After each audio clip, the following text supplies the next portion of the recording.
Nabi SAW juga mengatakan ar-riba itsnan. Innal hamdalillah nahmaduhu wa nasta'inuhu wa nastaghfiruh wa na'udzu billahi min shururi anfusina wa sayyiati a'malina. Man yahdihillahu fala mudhillalah wa man yudlil fala hadiyalah. Wa asyhadu an la ilaha illallah wahdahu la syarikalah wa asyhadu anna Muhammadan abduhu wa rasuluh. Ya ayyuhalladzina amanu taqullaha haqqa tuqatih wa la tamutunna illa wa antum muslimun. Amma ba'du. Ahwati fid din rahimani wa rahimakumullah. Kaum muslimin, kaum muslimat yang semoga Allah selalu merahmati kita semua. Alhamdulillah, marilah kita panjatkan syukur kita kehadirat Allah Subhanahu wa taala, yang mana di hari yang mulia ini Allah Subhanahu wa ta'ala masih memberikan petunjuknya kepada kita semua, melimpahkan karunia, kenikmatannya, sehingga kita di pagi yang mulia ini masih dalam keadaan Islam, iman. Dan inilah puncak dari kenikmatan yang terbesar yang Allah berikan kepada seorang hamba. Maka sudah seharusnya kita menyadari nikmat yang besar ini sehingga kita bisa mensyukurinya. Maka Allah pun akan menjaga kita hidup dalam keislaman dan diwafatkan juga dalam keimanan. Allahumma amin. Salawat dan salam tidak lupa kita aturkan kepada beliau, panutan teladan kita, Rasulullah Muhammad sallallahu alaihi wa ala alihi wasallam. Kaum muslimin rahimakumullah, kita lanjutkan pembahasan kita pada kitab Riyadhus Shalihin karya Al-Imam An-Nawawi Asy-Syafi'i rahimahullah taala. Kita masih berada pada bab yang sama, bab kedua, yaitu bab taubah. Kita memasuki hadis berikutnya, hadis ke-18 dihitung dari awal, yaitu hadis yang sahih li ghairihi, yaitu sebuah hadis yang hasan, kemudian naik tingkatannya karena riwayat-riwayat yang lainnya. Dari Abu Abdurrahman Abdullah bin Umar bin Al-Khattab radhiyallahu anhuma, dari Nabi SAW, beliau bersabda, Inna Allah azza wa jalla yakbalu taubatal abdi ma lam yugharghir. Sesungguhnya Allah menerima taubatnya seorang hamba selama nyawa belum sampai di kerongkongan. Maka kalau kita cermati hadis ini berkaitan erat dengan hadis yang kita sampaikan di pertemuan terakhir tentang batas taubat yang Allah berikan kepada manusia. Ada batas yang bersifat umum, yaitu sampai terbitnya matahari dari baratnya. Dan ada batas secara khusus,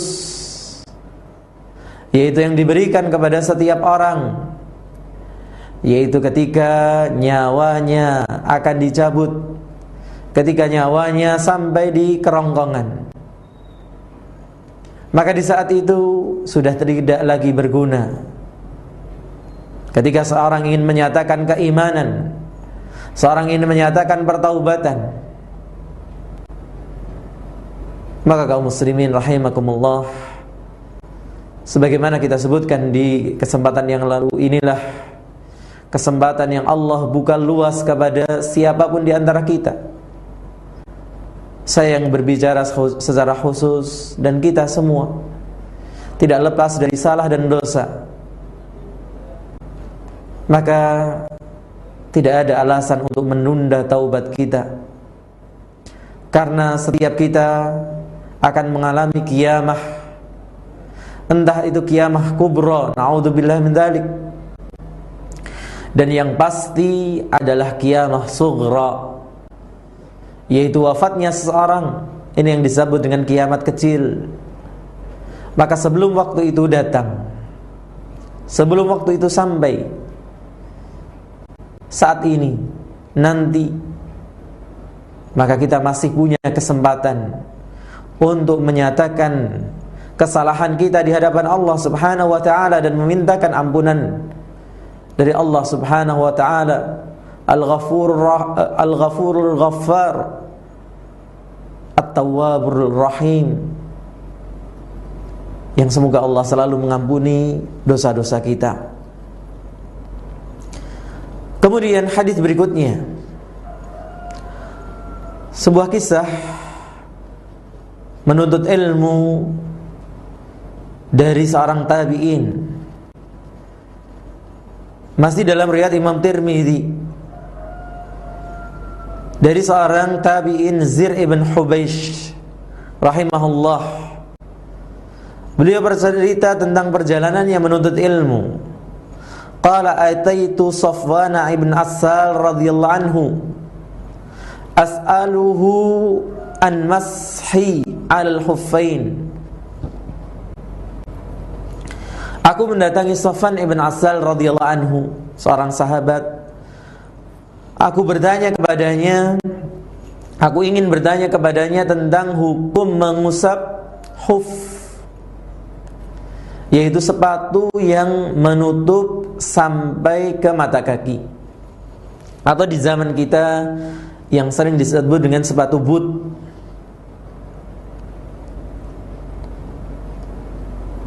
Ada hukum khusus mengenai sepatu ini, yaitu orang yang mengenakannya dalam keadaan bersuci, maka dia boleh ketika batal lagi kemudian akan berwudu, cukup mengusap permukaan sepatu tadi. Kalau batalnya dengan hadas kecil, dan itu berlaku sehari semalam bagi orang yang mukim, dan berlaku 3 hari 3 malam bagi orang yang safar. Dan hukum seperti ini amat sangat berguna, khususnya misalnya bapak-bapak TNI, Polri yang kadang bertugas, entah untuk kau tanya sendiri atau kemudian di BKO-kan keluar kota, sehingga dia dalam keadaan safar tidak perlu bersusah payah melepas sepatu boot yang digunakan selama mengenakannya dalam keadaan suci. Faqala,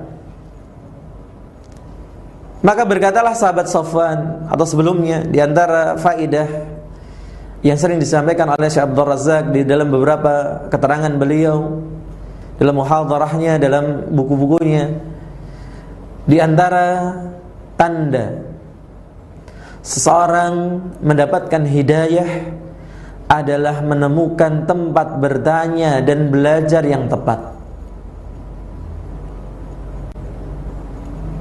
Ini adalah ciri seseorang itu mendapatkan hidayah.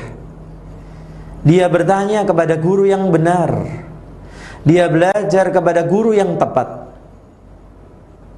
Maka indikator bahwa Allah sedang menginginkan petunjuk kepadanya. Karena hari ini betapa kita dapati orang mengaku sebagai guru, orang mengaku sebagai dai, tapi bukan guru yang mengajak kepada kebaikan dan kebenaran, bukan dai yang mengajak kepada jalannya Allah, tapi malah menyimpangkan manusia dari jalan yang benar.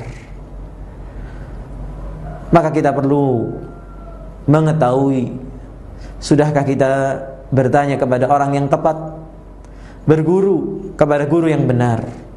Sebagaimana Zir bin Hubeish, dia datang kepada orang yang tepat ketika dia ingin bertanya, yaitu murid langsung Rasulullah SAW, para sahabat. Di sini adalah Safwan ibn Assal radhiyallahu anhu. Faqala, maka kemudian sahabat yang mulia ini mengatakan, ma ja'a bika ya Zir, Apa yang membawamu datang wahai Zir? Fakultu, maka aku mengatakan, yaitu Zir, ibtigha'al ilmi, aku ingin mencari ilmu. Aku datang menginginkan untuk mencari ilmu. Faqala, maka sahabat yang mulia pun menanggapi. Apa kata beliau? Innal malaikata tadau ajnihataha li talibil ilmi ridan bima yatlub. Sesungguhnya para malaikat meletakkan sayap-sayapnya untuk penuntut ilmu karena ridha, suka, cinta dengan apa yang sedang dia kerjakan. Dan ini faidah bagi para dai, bagi para guru, bagi para orang tua, untuk memberikan sambutan yang hangat, memberikan motivasi kepada murid-muridnya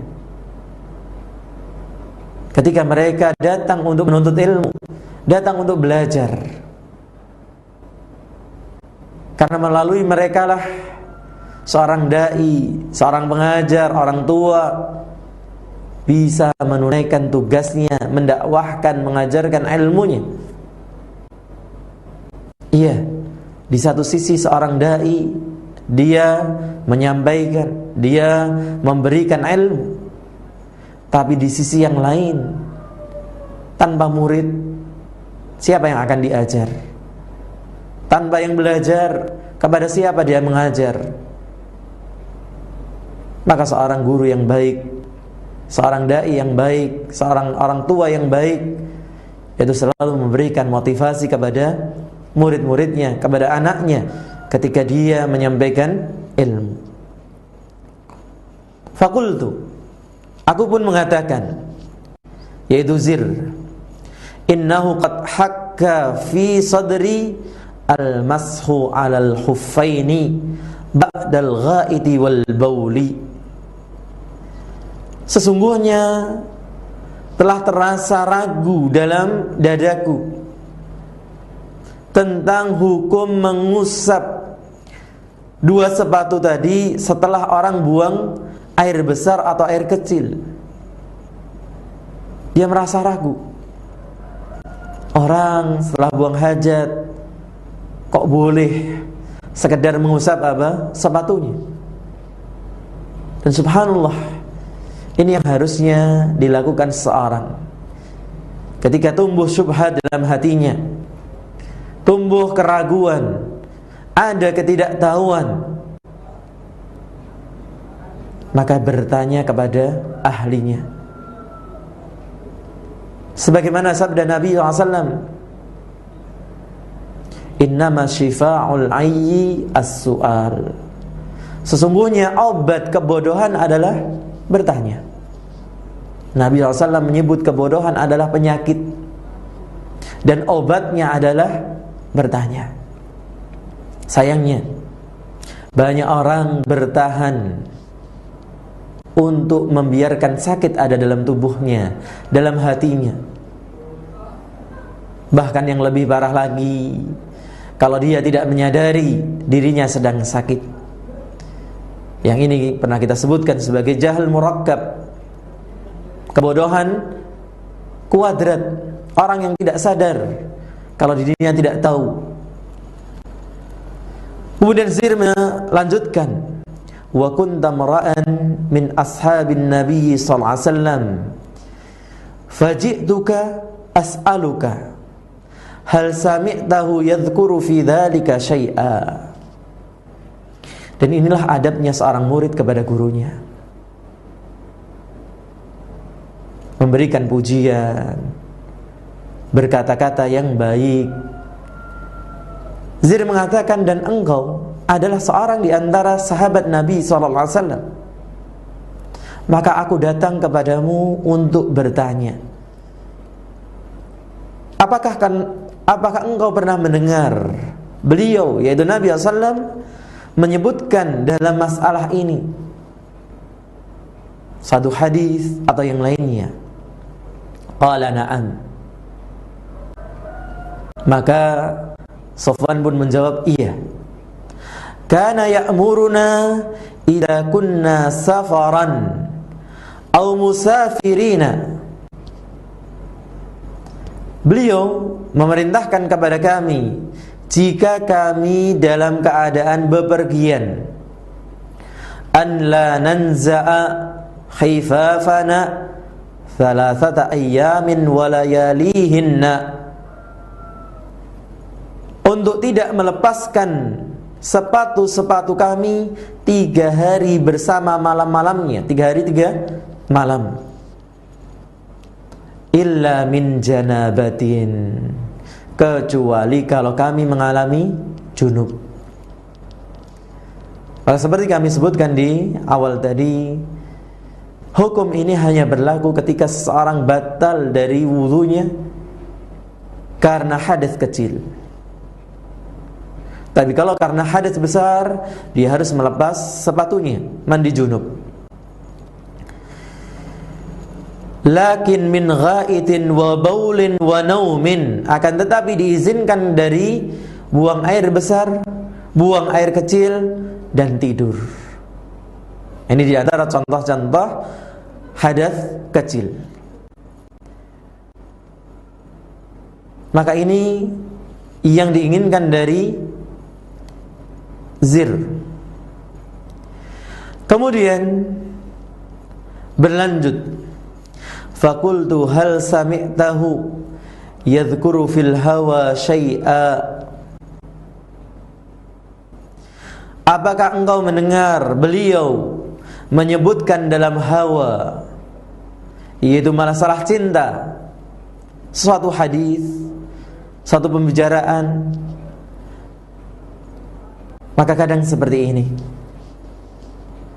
kebaikan menuntun kepada kebaikan yang lain. Mungkin dari rumah kita berniat hanya bertanya satu pertanyaan, tapi ketika kita ketemu dengan orang yang tepat, maka seharusnya kita manfaatkan untuk menanyakan hal-hal yang lain, menambah ilmu kita. Maka Zir pun menambah pertanyaan, apakah Anda pernah mendengar beliau, yaitu Nabi SAW, menyebutkan masalah cinta? Naam, iya. Kunna ma'a Rasulullah SAW fi safarin, fabaina nahnu indahu idh nadahu a'rabiyyun bi sautin lahu jahwariyun, ya Muhammad. Fa'ajabahu Rasulullah SAW nahwan min sautihi,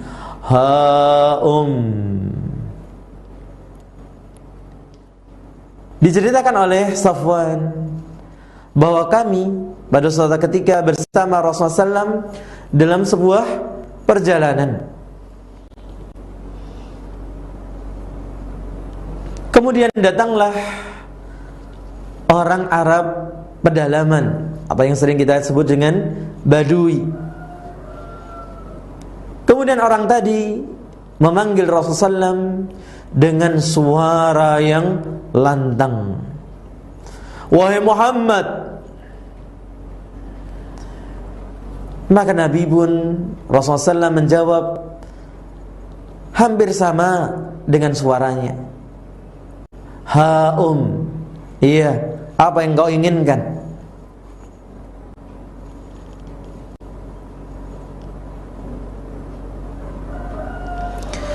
Maka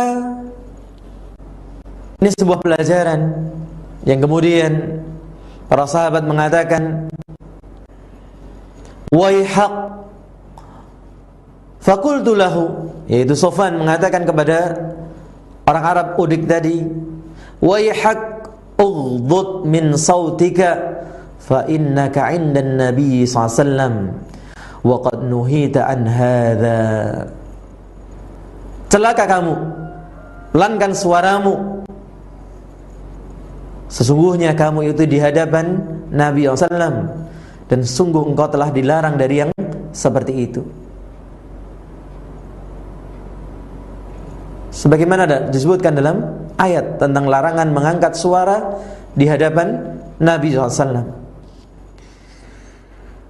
Faqala wallahi la aghdud. Maka orang Arab Udik tadi mengatakan, demi Allah aku tidak akan memelankan suaraku. Dan subhanallah, inilah tingginya akhlak Rasulullah SAW, bahwa beliau bermuamalah kepada orang lain sesuai dengan ilmu yang sampai kepadanya. Orang Badui ini kemungkinan besar tidak tahu larangan tadi.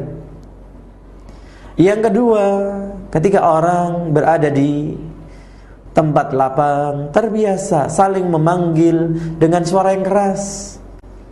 Karena orang tinggal satu tempat ke tempat yang lain berjauhan. Seperti mungkin saudara-saudara kita yang biasa di ladang, gitu ya. Ketika manggil satu dengan yang lain dengan suara keras, kemudian menjadi kebiasaan mereka berbicara dengan keras satu dengan yang lain.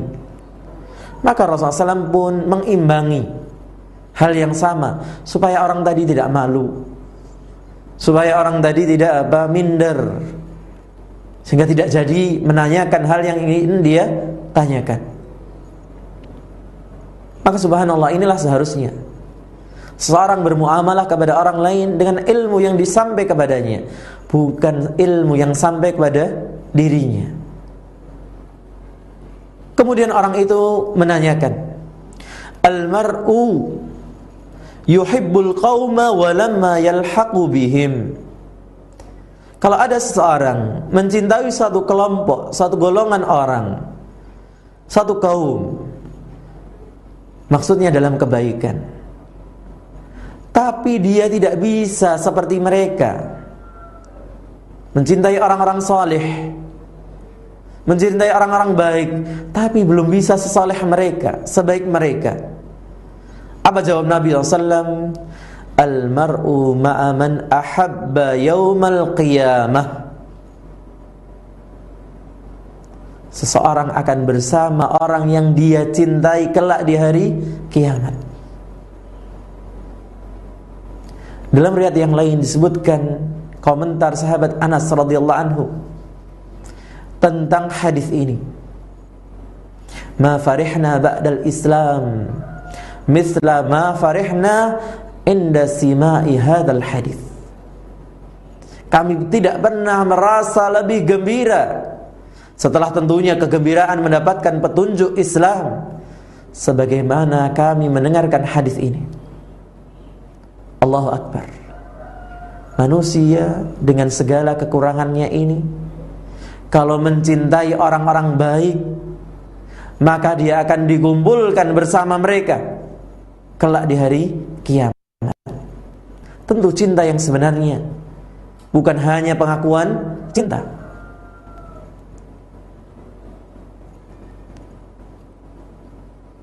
Fama zala yuhaddithuna hatta dzakara baban minal maghribi masiratu ardihi aw yasiru raqibu fi ardihi 40 aw 70 aman.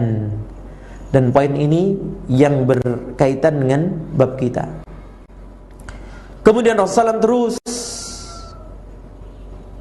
atau kemudian Safwan maksudnya menceritakan kepada kami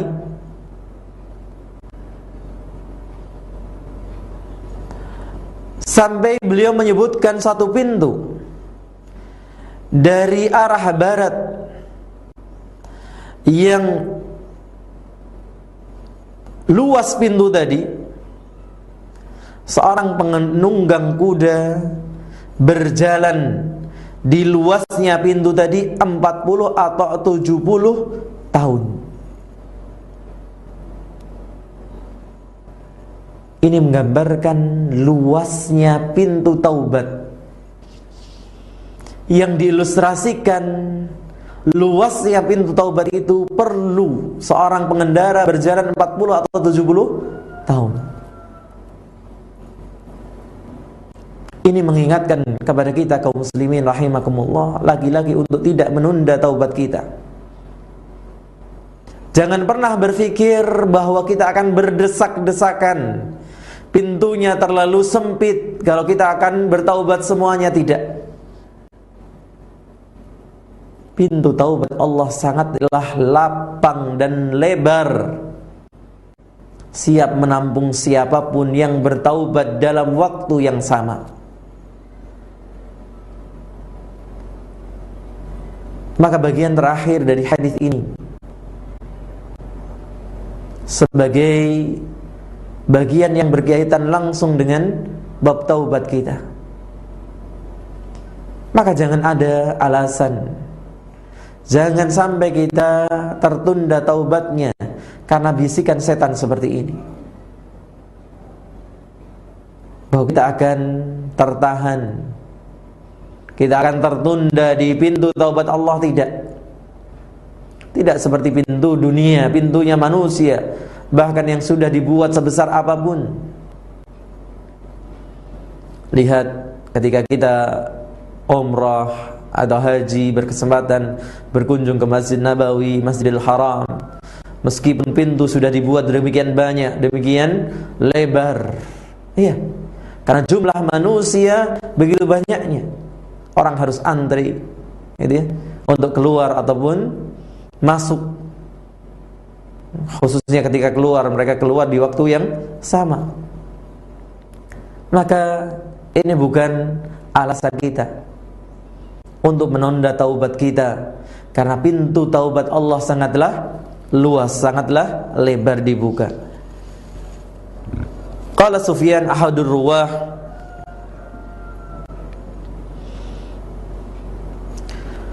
dikatakan oleh salah seorang perawi hadis itu, pintu itu kalau diarahkan ke arah Syam, khalaqahu Allah Ta'ala yawmal khalqas samawati wal ard, diciptakan oleh Allah pada hari diciptakannya langit dan bumi, maftuhan lit taubati la yughlaqu hatta tatlu asy-syamsu minhu.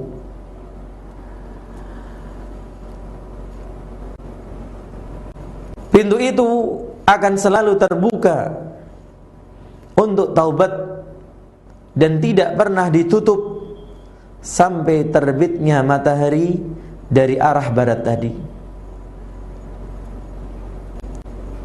Maka subhanallah, apalagi yang menjadi alasan bagi kita untuk menunda taubat kita, kecuali semua itu tipu daya setan, wal a'yadu billah. Wallahu ta'ala a'lam. Ini yang bisa kita kaji di kesempatan yang pertama ini. InsyaAllah akan kita lanjutkan di kesempatan yang kedua setelah beberapa jeda berikut, dan kita akan coba menjawab pertanyaan-pertanyaan yang mampu kita jawab. Wallahu ta'ala a'lam. Nabi SAW juga mengatakan ar-riba ithnan au thalathun wa sab'una baban. Dosa riba itu 70 atau 72 atau 73 pintu dosa riba itu. Adnaha, yang paling rendah, misal ayyankihar rajulu ummah, seperti seorang yang menzinai ibunya. Anda ingin membuang uang riba dan bertaubat? Salurkan untuk fakir miskin melalui Baitul Mal Rabbani dengan cara transfer ke rekening BNI Syariah 0388 008 009. Untuk konfirmasi atau info selengkapnya, hubungi 0813 2969 5359. Bersihkanlah diri dari riba dan gapailah ridhonya. Nabi SAW juga mengatakan ar-riba ithnan au thalathun wa sab'una baban. Dosa riba itu 70 atau 72 atau 73 pintu dosa riba itu. Adnaha, yang paling rendah, misal ayyankihar rajulu ummah, seperti seorang yang menzinai ibunya. Anda ingin membuang uang riba dan bertaubat? Salurkan untuk fakir miskin melalui Baitul Mal Robbani dengan cara transfer ke rekening BNI Syariah 0388 008 009. Untuk konfirmasi atau info selengkapnya hubungi 0813 2969 5359. Bersihkanlah diri dari riba dan gapailah ridhonya. Nabi SAW juga mengatakan ar-riba ithnan au thalathun wa sab'una baban. Dosa riba itu 70 atau 72 atau 73 pintu dosa riba itu. Adnaha yang paling rendah misal ayyangkihar rajulu ummah, seperti seorang yang menzinai ibunya. Anda ingin membuang uang riba dan bertaubat?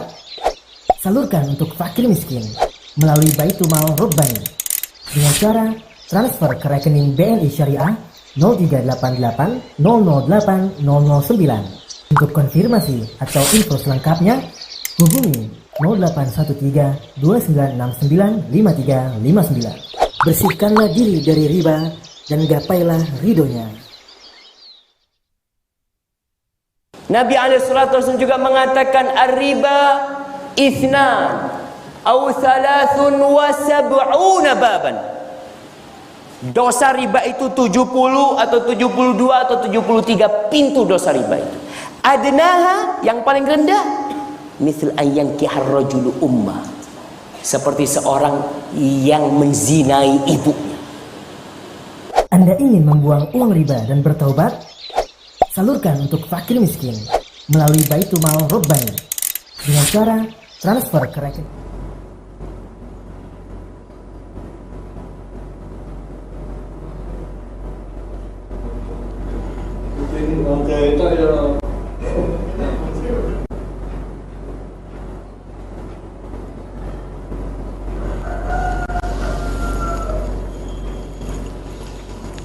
Pertanyaan yang lainnya dulu aja, masalah masjid ini.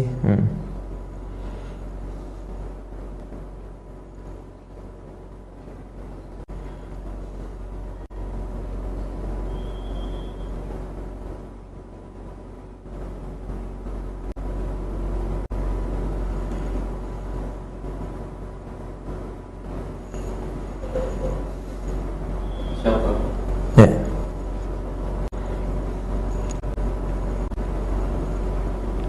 Bismillah, alhamdulillah, wassalatu wassalamu ala rasulillah wa ala alihi wa sahbihi wa man walah, amma ba'du. Ahwati fillah, kaum muslimin rahimakumullah. Kita lanjutkan dengan beberapa pertanyaan yang bisa kita jawab di kesempatan pagi hari ini.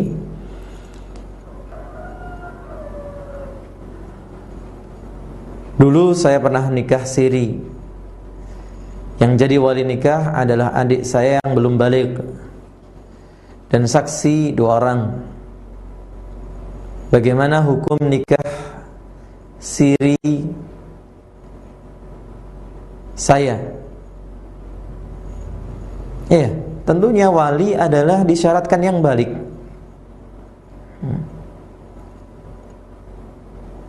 Hasil dari pernikahan saya itu, saya mendapatkan seorang anak perempuan. Tapi sekarang anak saya itu sudah nikah. Yang menikahkan anak saya itu adalah hakim, namun diserahkan wali nikahnya oleh ayahnya. Bagaimana hukum nikah saya ini? Mohon penjelasannya. Wallahu alam. Silakan dikonsultasikan ke KUA atau Pengadilan Agama, insyaallah lebih jelas.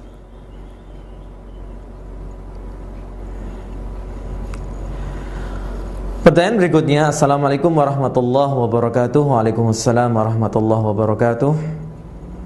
Dari Abu Leo Banjar. Saya melayat atau mentakziah ke salah satu kerabat yang meninggal dunia. Karena perjalanannya lumayan jauh, maka kami sampai di sana ba'da maghrib. Setelah berbincang sebentar, ternyata akan dilaksanakan tahlil. Saya terjebak di situ dan akhirnya saya memutuskan untuk menyingkir dan duduk di teras depan. Apakah yang saya lakukan sudah benar? Apa yang seharusnya saya lakukan dalam keadaan seperti itu? Iya, sudah benar. Wallahu a'lam.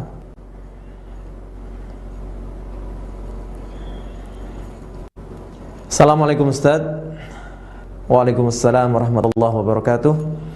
Saya baru bertaubat, tetapi saya kadang bercerita tentang keburukan saya terdahulu kepada teman-teman saya, tetapi dengan maksud supaya mereka tidak terjerumus seperti apa yang pernah saya alami.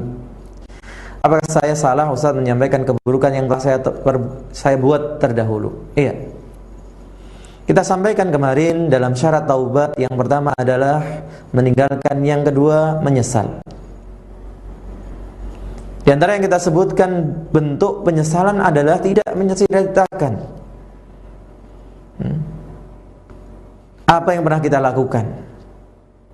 Sebagaimana sabda Nabi SAW, beliau mengatakan, kullu ummati mu'afa illal mujahirin.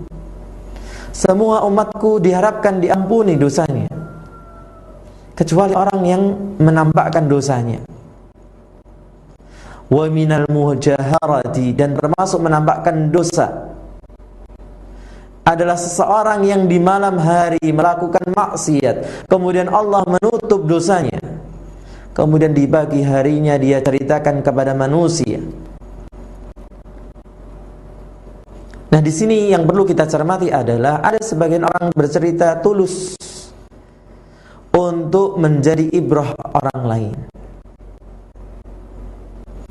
tapi di saat bercerita itu sangat dimungkinkan setan masuk merubah niat kita untuk membanggakan diri. Saya dulu begini, sekarang begitu. Saya dulu berbuat begini, sekarang sudah berubah. Nah, ini adalah batas yang sangat tipis. Dan dalam salah satu ceramahnya Dr. Firanda Andirja hafizahullah menyebutkan, sebenarnya dalam hati kita ketika muncul bisikan-bisikan setan seperti ini, ada alarm. Kita bisa merasakan ketika kita masih tulus atau sudah ada bisikan-bisikan setan yang masuk. Maka ketika alarm tadi sudah berbunyi, segera berhenti, jangan dilanjutkan. Mungkin langsung dipotong, ditutup. Mungkin ini saja yang bisa saya ceritakan. Dari sepenggal kisah hidup saya. Jangan sampai kemudian kita melanjutkan dan asik melihat ekspresi teman-teman kita, audiens, kemudian mereka seakan terkagum-kagum. Wah, kita tambah asik bercerita. Nah, ini berarti kita sudah masuk dalam jebakan setan. Tapi kalau kita masih benar-benar terjaga niat kita, dan itu berat tentunya, maka silahkan menceritakan sesuatu agar yang lainnya tidak terjerumus. Wallahu a'lam.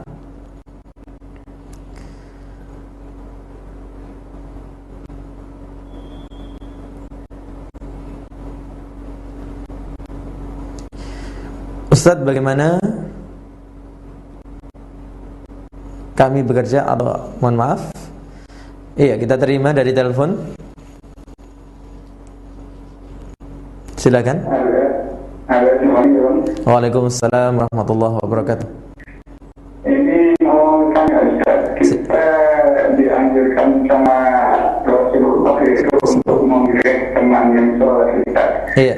Yaitu kita nanti di akhirat dari bisa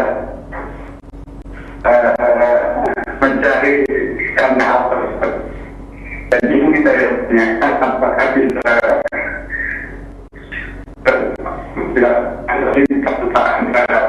bisa diminta tapi kemarin namanya akhirnya mencari sesama kita itu. Mohon maaf ya, terputus-putus.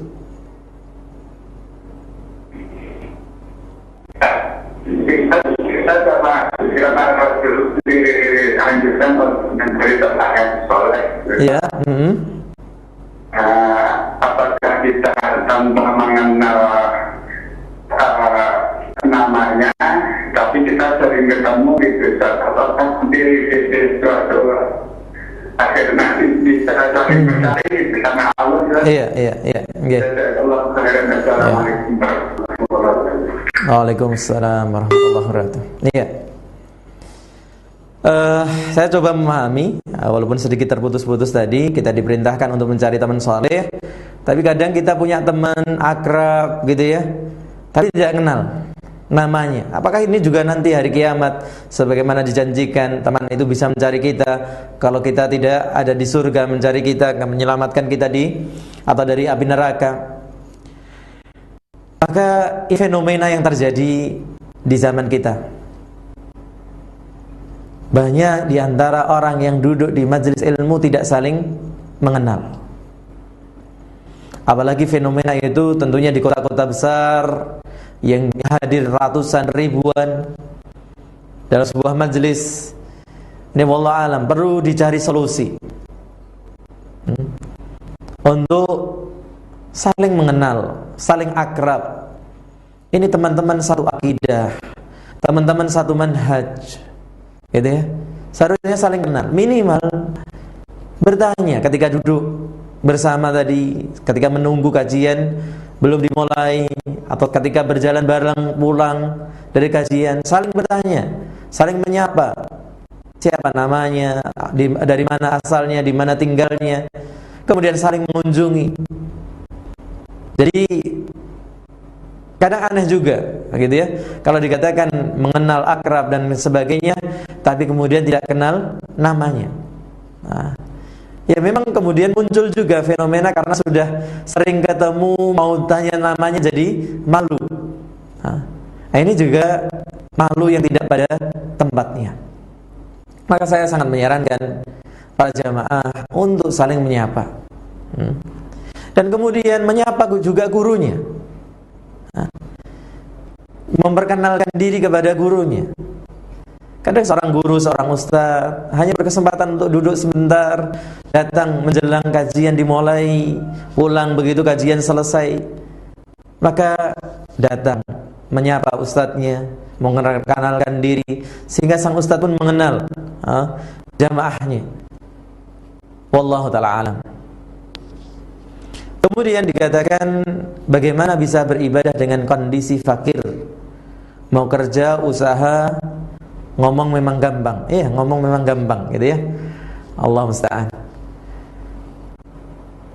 Rasulullah SAW dalam beberapa hadis disebutkan, seseorang mengambil tali kemudian mencari kayu bakar, kemudian dia menjualnya, memenuhi hajatnya dan menjaga kehormatannya, itu lebih baik. Tentu ini gambaran zaman dulu, ketika orang masih membutuhkan kayu bakar. Dan kita melihat di sebagian tempat yang masih berlaku ini, orang pergi ke hutan mencari kayu bakar, dijual, bisa. Jadi seorang muslim tidak ada alasan untuk tidak bekerja. Dia diperintahkan bertawakal seperti tawakalnya seekor burung. Burung tidak akan pernah mengeluh, tidak pernah kemudian tidak mau berangkat kerja. Kenapa? Karena sawah sekarang ditutup dengan jaring, karena sawahnya dijaga oleh petani. Tidak. Taghdu himasa wa taruhu bitana. Dia sangat tawakal kepada Allah, berangkat di pagi hari perutnya kosong, pulang di sore hari perutnya sudah berisi. Maka subhanallah, hari ini kalau kita mau berbicara tentang bekerja, lihat orang mengumpulkan sampah bisa jadi uang. Halaman tetangga yang penuh dengan rumput, kita datang kepadanya, mungkin butuh bantuan, biar saya cabut rumputnya, biar saya bersihkan halamannya. Ini juga pekerjaan. Sayangnya banyak orang mencari gengsi, bukan mencari pekerjaan, bukan mencari uang. Banyak pekerjaan di sekitar kita, banyak peluang di sekitar kita.